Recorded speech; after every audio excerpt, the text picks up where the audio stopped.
What's up, gamer? My name's Uluko, and today I'm going to show you how to get through Act 10 of Path of Exile 1's campaign faster. As a quick disclaimer, this is not meant to be a super optimal guide for speedrunners to clear through the whole campaign in 2 hours flat. It's meant for beginner and intermediate players to share the tricks that I use and the paths that I take in each act to speed things up as someone who takes 5 to 7 hours on average to go from the beginning of the campaign to the end. When you enter Act 10, you start in the small dock area of Oriath that you sailed out of when you finished Act 5. Disembark from the boat, then run to the top right end of the dock and go up the ladder on the left to enter the Cathedral Rooftop. Once inside, follow the top left wall until you reach the door to the Cathedral Apex. When you enter the arena, there will be a bunch of monsters accosting an NPC named Bannon. Kill the monsters and any extras that spawn to save Bannon, then run back out the door. Back outside the arena, start running toward the bottom right side of the zone. You can pretty much run straight down the middle of this entire zone, but you may or may not run into a spot where the entire middle path is blocked and there's no way to get past the blockage on the main roof.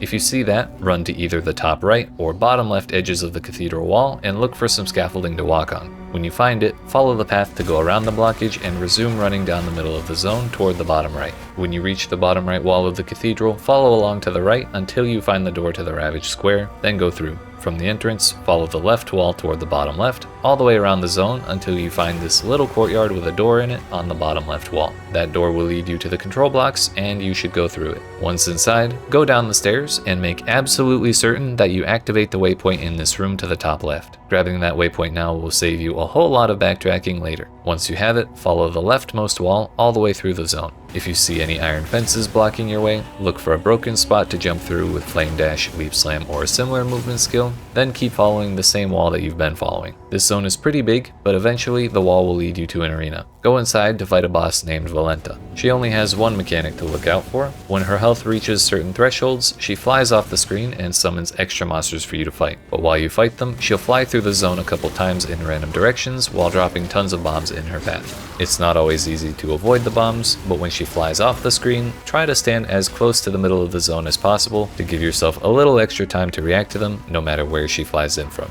When Vilenta is dead, go back to town and talk to Lonnie to get a skill point as a reward. After that, she'll also give you a utility flask as a reward for saving Bannon. Once you're done with all that, go to the waypoint and use it to teleport back to the control blocks. From the waypoint, go up the stairs at the entrance and go through the door to return to the Ravaged Square. Exit the little courtyard and follow the road toward the bottom right. Eventually, that road will turn toward the top right and lead back into the main open area in the center of the zone. When that happens, follow the path and keep running as far to the top right as you can until you find and cross a bridge. After you cross the bridge, turn toward the top left and keep following that path until you find another waypoint next to a zone called the Ossuary. Activate the waypoint, then go inside. The first room is a little foyer that leads to another zone labeled the Bone Pits. Go through that door and start exploring the zone until you find an Ascendancy Trial. This zone differs pretty heavily from layout to layout, so I can't really give specific directions on how to find the trial, but just explore and keep your eyes on the minimap to look for the usual book icon that spawns in front of it. If you also happen to find a chest marked with an exclamation mark, that chest contains a quest item for Waylon back in town. That quest doesn't have a worthwhile reward, so I usually don't bother picking it up.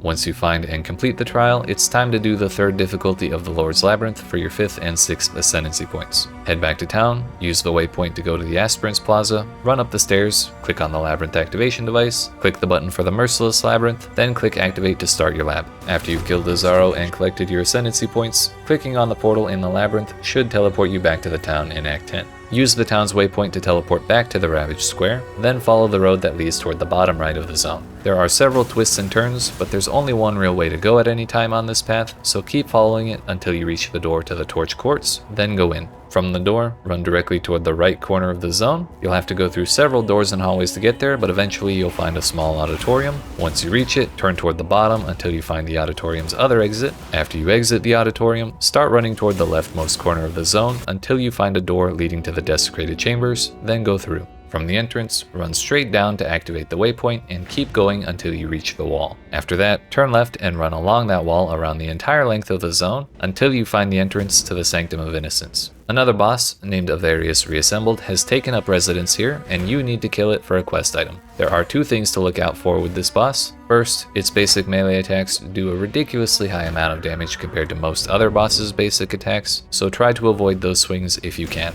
Second, he periodically summons red and black beams to travel around the arena in different patterns. These beams hurt, and they also inflict a debuff that deals a significant amount of damage over time, so do your absolute best to avoid them. Once the boss is dead, collect the Staff of Purity that it dropped and go back to town. When you get there, talk to Bannon and he'll promptly die to summon Innocence. After the Golden Boy is out, run to the waypoint and teleport back to the Ravaged Square one last time. From the waypoint, run toward the top right and you should find Innocence staring at a blocked wall. Talk to him and he'll use a giant laser beam to destroy the blockage and let you through. Go through the door to enter the Canals, one of the last 2 zones before the final boss of Act 10 and the entire campaign. The path in the Canals is not very direct, but there also aren't many ways to get totally lost in this zone. Just do your best to follow the path and go as far to the top left as you can until you find the door to the Feeding Trough. Go through the door and once again run as far to the top left as you can. The Feeding Trough is much less confusing and you can simply run in a straight line the whole way through. Once you get to the end, grab the crafting recipe at the bottom of the stairs, go up the stairs, talk to Sin to open the door to the Altar of Hunger, then enter the arena to start the fight with the last boss of the campaign, Kitava. Kitava has a ton of abilities and mechanics to look out for, and they all hurt much like they did when you fought him in Act 5. If I tried to explain every single one, we'd be here for 30 more minutes, so instead there's just one attack that I'd like to point out in particular. One of Kitava's abilities allows him to breathe fire to cover 1/3 of the arena on the left side, the middle, or the right side. It's very heavily telegraphed, so it's pretty easy to dodge, but when you get his main body under 25% health, there's a chance that he uses a buffed up version of this fire breath that covers 90% of the arena instead. When he starts the empowered version, he makes a significantly different noise than usual, and always starts breathing fire on either the far left or far right side of the arena. When he does that, the only spot that will not get covered with fire is a little sliver of the arena on the opposite end from where he started the fire breath. It's not too hard to avoid when you know what to expect, but getting caught off guard by the super fire breath can be deadly if you don't know how to dodge it. After you take him down, Sin and Innocence will blow up his heart, then you can talk to Sin and he'll open a portal for you back to the Oriath Docks. Go through the portal, then talk to Lonnie for 2 skill points as a reward for killing Kitava, and a piece of body armor as a reward for turning Bannon into Innocence. Then go talk to Lillyroth and select her dialogue option to set sail from Oriath. When you load in, you'll wake up in a shack on the beach, leave the shack, talk to Helena, grab the crafting recipe just to the left, then keep running to the left until you find a cave entrance that's wired with tons of explosives.